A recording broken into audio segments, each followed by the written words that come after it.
Good afternoon. I want to first of all thank Professor Antoinette for inviting me for this lecture.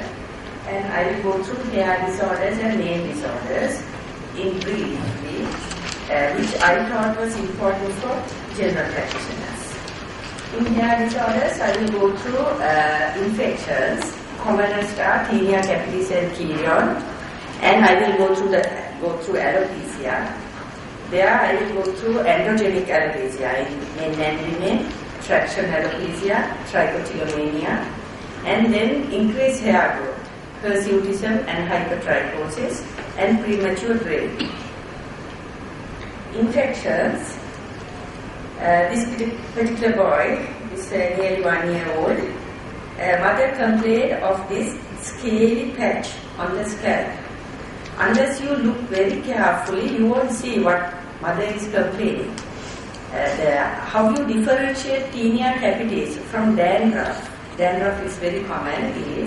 This Taenia capitis is well demarcated. You may appreciate in this picture even this lesion is well demarcated. Sometimes it is itchy, maybe not itchy, and there are scaly, well demarcated patches. So we treat with topical antifungal shampoos. You have to then give topical metronidazole, and if the child is old enough, we have to give oral griseofulvin, sometimes 1 to 3 months. And other than that, we have to ask about other children in the house, and if they also have this, we have to treat them also. Kirion, again, is a fungal infection of the scalp. It is an inflammatory fungal infection, and it limits bacterial folliculitis or an abscess of the scalp. This is painful, tender to touch, often mistakenly treat Kirion as bacterial abscess.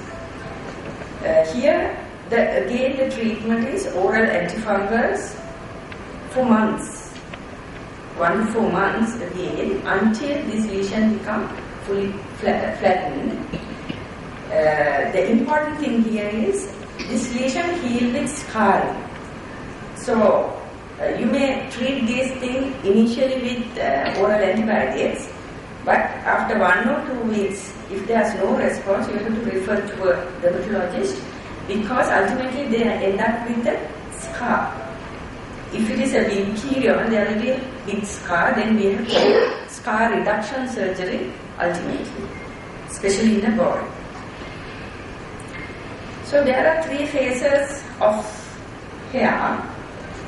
This is anagen phase, that is growing hair, catagen, that is in between period, and telogen phase is falling off, the period of falling off.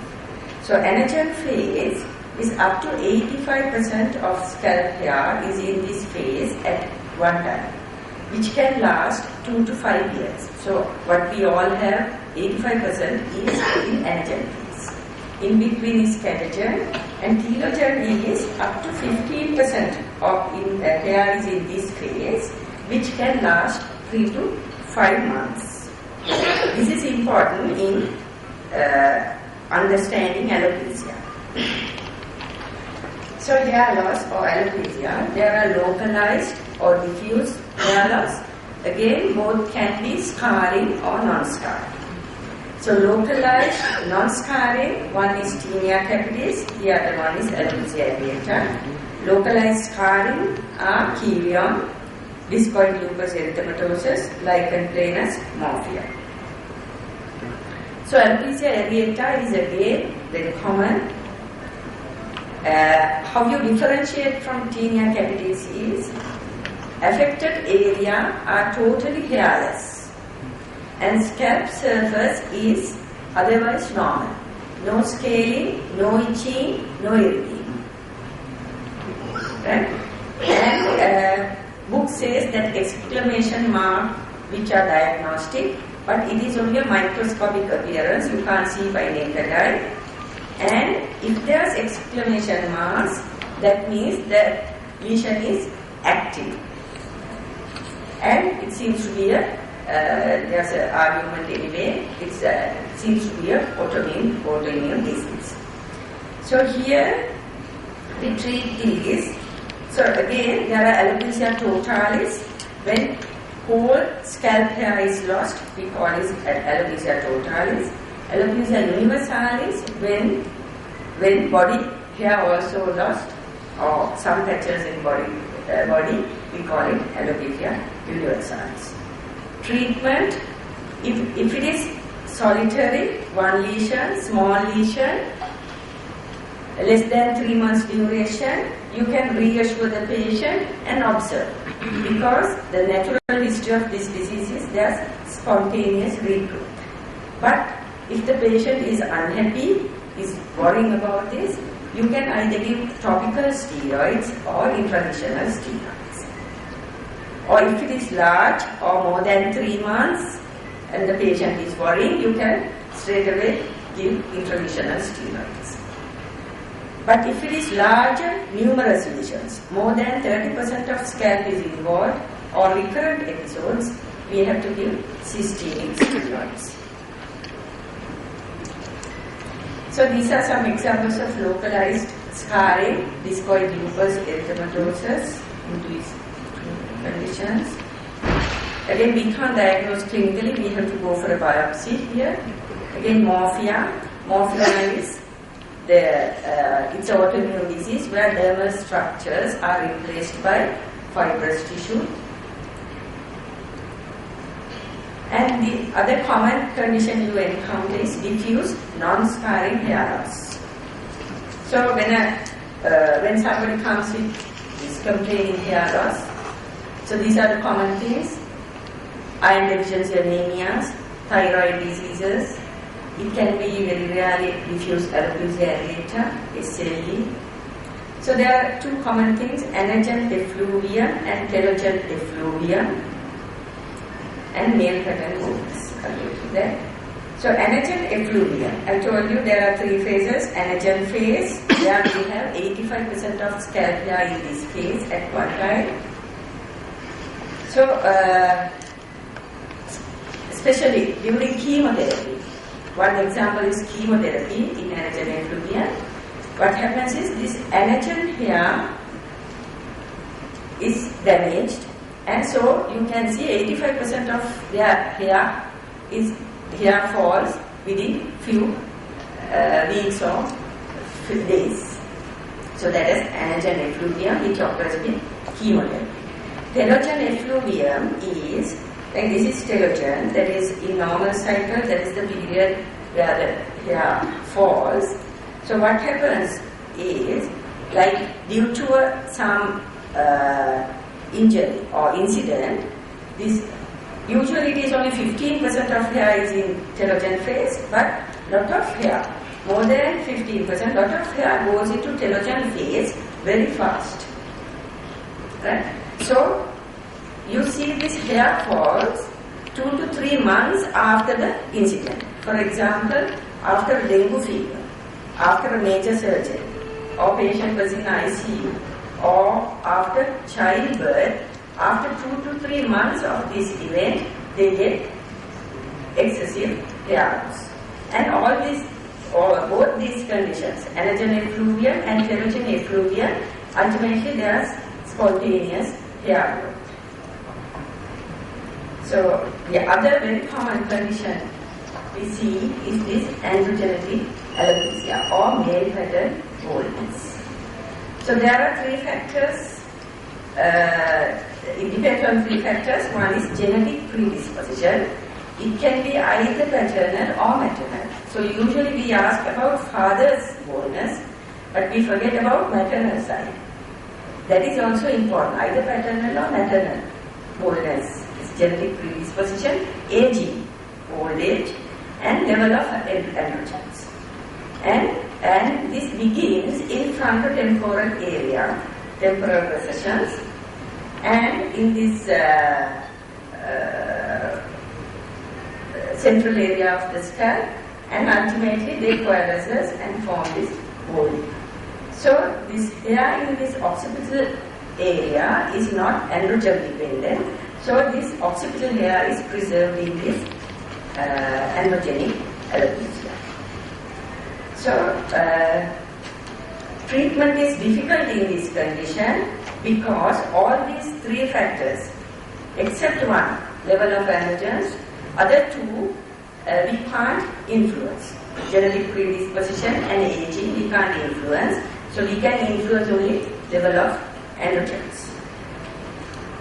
So treatment in men is systemic therapy. We can give anti-androgens, finasteride, but the problem there is erectile dysfunction or decreased libido. Topical therapy, we can give minoxidil lotions. Usually what we use is 5%. And side effects there is hypertrichosis, irritation or headache. And it says in literature that when we stop minoxidil, usually the hair falls off. What hair goes due to minoxidil, it falls off. But practically we see after, if we treat with minoxidil for more than 6 months, usually the hair doesn't fall off even you stop minoxidil. Surgical therapy, hair transplantation, other measures vary limits. So female pattern baldness, again a young woman or even an aging woman, when they complain of this hair loss, we tend to ignore it unless it is very clear cut. But in early stages, when you part their hair, you can see this broadening of the parting. Broadening of this area. That is how it starts. And this causes great emotional distress in women, rather than men. Women get great emotional distress due to hair loss. And same genetic factors apply, and again therefore difficult to treat. And you have to look for other signs of virilization here. In treatment, we have to do anti-androgens. Again, we give oral contraceptives and anti-androgens. There we give diam-35. And again 2 to 5% minoxidil lotion. Traction alopecia is very common. Our hair, how we keep our hair styles. So when the mechanical force is removed, regrowth can be expected. But if this mechanical force goes on, if continues, hair follicles regress and it becomes permanent. So before it becomes permanent, we have to treat them. Trichotillomania, again this is typical site is frontotemporal region. And if the patient is right-handed, hair loss is on the left side. It's very usually seen in children. And they twist hair around the fingers and pull. So if you look carefully, you can see fresh hemorrhages. And the other way you differentiate is, like when you look at it, the hair is not totally gone, but whatever the hair they have, hair loss area hair is broken. Right? Anyway, you have to get help from psychiatrist. So you have to refer to a psychiatrist, these patients. Hirsutism and hypertrichosis is excessive hair growth. Hirsutism is excessive hair growth in androgen-dependent areas in a woman, secondary to increased androgen activity. So we have to look for virilization symptoms in women and children. Hypertrichosis. We have 3 types of hair: Lanugo hair, vellus hair, and terminal hair. Lanugo hair is what we have during fetus, what fetus has, and after birth, you can see they all fall off spontaneously. Vellus hair is what we have, this small hair, non-pigmented, non-medullated. There's no medulla. What we have on face and body, very thin, short hair. Terminal hair is what we have on scalp. It is pigmented, there's a medulla, and they are large, thick. So hypertrichosis is this pale vellus hair have been transformed into dark, thick, terminal hair. So there are some drugs which can cause corticosteroids, cyclosporin, minoxidil, phenytoin, D-penicillamine, and porphyria cutanea tarda. It's a congenital disorder. So this is not actually related to hair, but it's a very common condition you see on scalp in infants, cranial cap. This you treat with mild antifungal shampoo. You can advise them to use a mild antifungal shampoo. Other than that, you have to advise mother not to remove it, because trying to remove it can damage their scalp skin. And scalp psoriasis again is very commonly seen. And again, the other condition what you see in scalp is nevus sebaceous. The wart lesion on the scalp, it can be either viral wart or nevus sebaceous. So when we see these patients, we do a biopsy. Even if we are sure clinically, we do the biopsy. Then at around puberty, we have to excise it totally. If dermatologist can't do it in our clinics, what we refer to a surgeon to excise, because there's 10% of these lesions can develop. There's a risk of carcinoma. So, second part of my speech is on nail disorders. Yeah, I will first go to the anatomy of nail. Here, this is the cuticle. Cuticle is half moon shape. And, this is cuticle. The lunula is half moon shape. This is nail body. Nail bed is here. And nail root. So, acute paronychia is very common. This is infection due to Staph aureus. This is very painful condition. You have to treat with oral cloxacillin. Chronic paronychia again very common, and you commonly encounter this in women who has frequent handling of water, housewives or farmers. This is due to candida or other species of yeast, and it affects several fingers on the same hand. Predisposing factors are diabetes and workers whose job constantly exposes their hands to water or chemicals. Again, treatment is difficult. We treat with antifungal lotions, sometimes antifungal creams with steroids, mild steroid, and we have to advise them to keep their hands dry as much as possible. Onycholysis is this distal separation of nail plate from the nail bed. This is usually children may present with this because of this trauma. They keep on handling because of trauma, self-trauma, they get these onycholysis. And there are some skin diseases which can cause psoriasis, dermatitis, lichen planus, nail infection, and very rarely tumors on the nail bed, on nail bed. Drugs, tetracyclines. After tetracycline with photosensitivity, they can get onycholysis. Systemic diseases, thyroid diseases, hyperthyroidism, they can get. So, we have to look for these causes for onycholysis. This is onycholysis again, distal separation of nail plate from the nail plate. Clubbing, I won't go in detail because it's a medical condition. You know the causes, and we have to look for causes. Koilonychia again, spoon-shaped nail. Again, we have to look for these causes. Local injury, constant exposure of hands to petroleum-based solvents, iron deficiency anemia, hemochromatosis, coronary disease, thyroid disease, and systemic retinoids.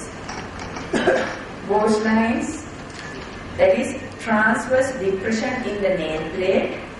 This is due to temporary cessation of nail growth time to time. That period there is temporary cessation of nail growth. That occurs with, we commonly see with patients who are undergoing chemotherapy. So during the period of chemotherapy, their nail is stop growing, so there is gauge line. Then in between period nail grows, then the second line appears when the second chemotherapy is given. So trauma, poor nutritional status, acute illness, drug sensitivity, we commonly see with chemotherapy. Hidden nails again very common. There is a pinpoint or larger depressions in otherwise normal nail. This can be idiopathic or it can associate with eczema or alopecia areata. Again, very common condition, onychomycosis or fungal infection of nails. Here, there are three types of fungal infections: dermatophytes, non-dermatophyte molds, or candida. So we have to treat with itraconazole or terbinafine pulse therapy. So we have to give oral antifungals. Even with oral antifungals, cure rate is very low. But that is the only option we have. Candida also can cause onychomycosis. This is intertrigo in finger waves. This is candida. So most probably in this particular patient, nails were also infected. So this is also possibly candida. Anyway, the treatment is again, for this we give topical metronidazole, topical antifungal, plus we have to give oral antifungals, itraconazole or terbinafine. Color changes.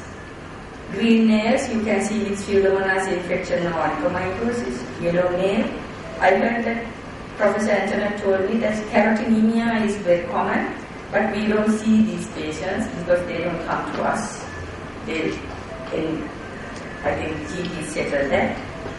And after ingestion of carrots and yellow fruits. And yellow nail syndrome, very, very rare. Onychomycosis, common psoriasis and stain. These are common conditions. Brown and black nails. If it is multiple, you don't have to worry. It can be inherited even. Idiopathic, inherited if it is multiple. But if it is single nail with black color, black streak or black patch, you have to exclude trauma. Otherwise, you have to think of melanoma. It can be melanocytic nevus, but it can be melanoma. So this black pigmentation, if it involves this posterior nail fold, that is called Hutchinson sign, that's a feature of melanoma. Again, white nails, these transverse lines are very common in children, again due to trauma or idiopathic. If it is whole nail is white, it can be due to hypoalbuminemia, vitiligo, chronic renal failure, chemotherapy, or onychomycosis. This is distal subungual hypokeratosis, that is at the distal edge you can see this hypokeratotic growth. This is due to psoriasis, onychomycosis or even Norwegian scabies, that is rare. First two are very common. Psoriasis on nails, again when you see nails like this, you won't be able to differentiate whether this is fungal infection or psoriasis. How we differentiate is, we look at the skin to see whether there are psoriatic patches. If there are psoriatic patches, this is most probably due to psoriasis. So when we treat psoriasis on the skin, when the psoriasis on skin resolves, most of the time nails also get cured. Lichen planus again is not very common, it's very rare disease. Usually involves involves all 20 males. If it involves males, it affects all 20. Periangual warts and subangual warts are very common. The problem here is these are very painful. When it involves subangual, that is under the nail, it's very painful. Even before treatment and with treatment, it's very painful condition. Malignancy, I told you about malignant melanoma. And this particular patient is again my patient. And this patient referred to me by the surgeon saying that this is fungal infection. Please see this patient with fungal infection. So as soon as I see the patient, I knew that this is not fungal. So we did the biopsy. My differential diagnosis was whether this is melanoma or squamous cell carcinoma. So this was squamous cell carcinoma. So non-healing ulcer, again, even in fingertips, you have to think of malignancy. Thank you very much.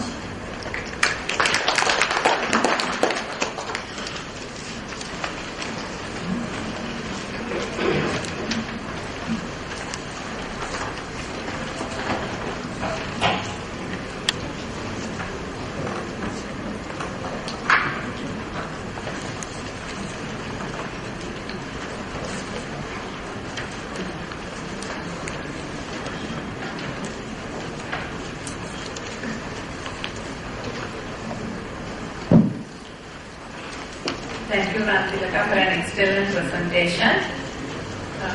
Now it's open for discussion with the audience. Excuse me, madam. You mentioned about onychomycosis. The treatment is itraconazole and harsh therapy with excipient. What about fluconazole? Actually, I never treated onychomycosis with fluconazole. I do not know that you have experience. Yeah. As she said, whether it be terbinafine, whether it be itraconazole, even with those two powerful antifungals, the effects are not really, it takes a long time. With fluconazole, I don't think there will be any effect at all. Nobody has really done a study on that. I don't think fluconazole is an option. Terbinafine, is it available? Yes, Orally. orally available. I think you are talking, didn't talk about premature pain, you know, can you tell us what can you do about it? Yeah. Premature pain in books, what it says, there's no treatment. What is your experience? I think all the books says there's no treatment for premature pain.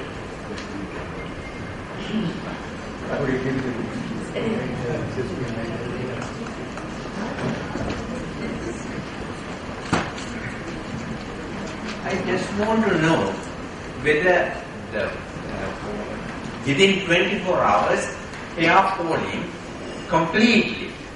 Is it a myth or a true fact? In 24 hours, Yeah. it can Because- happen with chemotherapy. But other than No. This one has had a history of mental illness.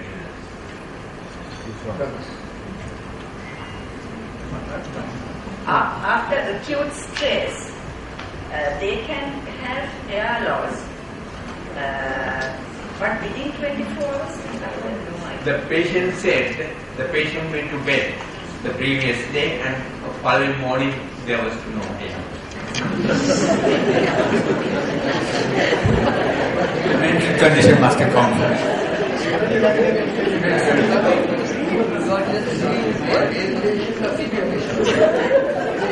I just want to know whether you saw the patient before and after. So you are going by his statement. That is, I accept that. The myth. Excuse me, I have a question. It's young females, especially young females,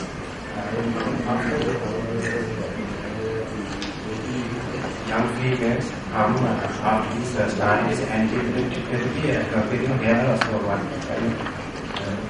After anti-epileptic therapy, they get hair loss. Sodium that. But that Any was, time there can be hypertrichosis, but hair loss with anti-epileptic therapy.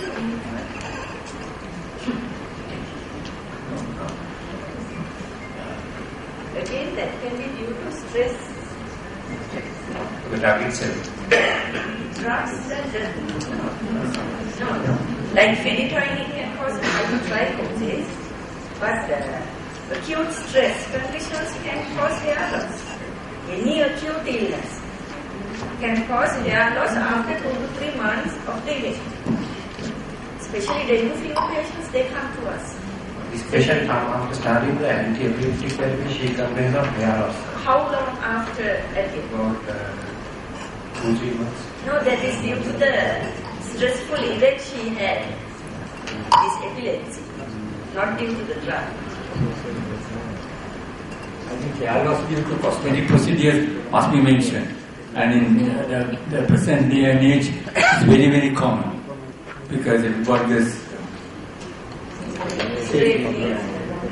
bonding and break off. So you got to look for that. So being GPs, we come across people asking very frequent question about this Eva Martin and all, lot of advertisements. So what is the answer we have to tell these patients? Again, Eva Martin contains minoxidil. Minoxidil in lower concentration because it's a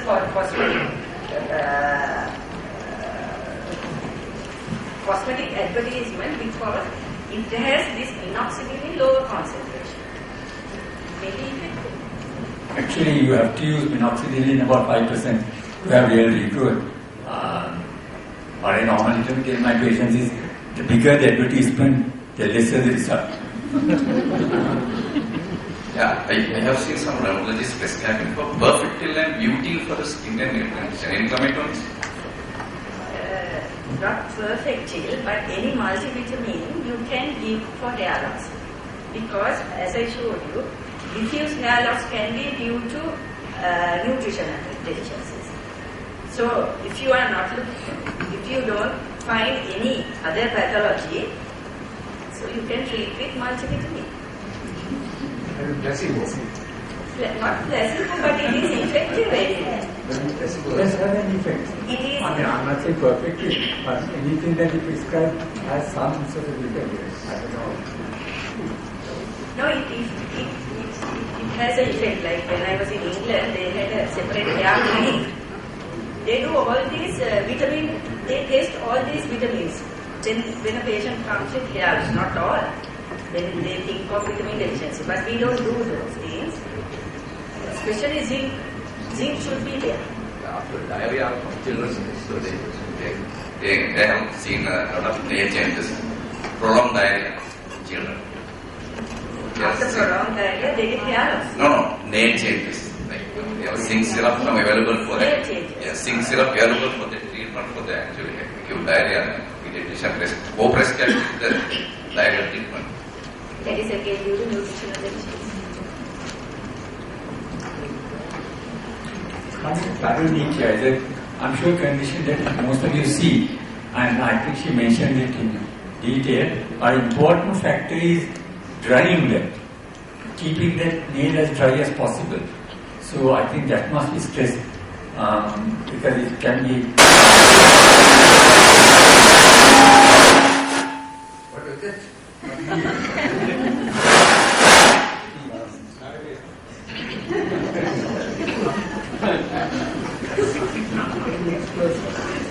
It was silent therapy.